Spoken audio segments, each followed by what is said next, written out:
İnsanların sevgisini qazanmağa çalışma. Çünki onların qəlbi dəyişkəndir. Bugün səni sevər, sabah isə sənə nifrət edə bilərlər. Sən çalış, insanların Rəbbi səni sevsin.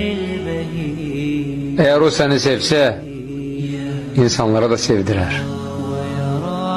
İnsanların hamısı haram işlər görsə belə, haram öz haramlığında qalır.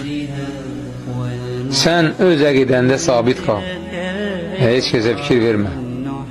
Çünki sən tək başına hesaba çəkiləcəksən.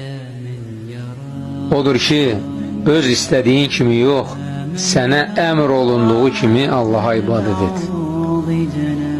Qəlbində Allahdan başqa heç kəsin bilməyəcəyi gizli bir yer olsun. Xəlvətdə edilən günahlar həlak edici olduğu kimi, xəlvətdə edilən yaxşı əməllər də xilas edicidir.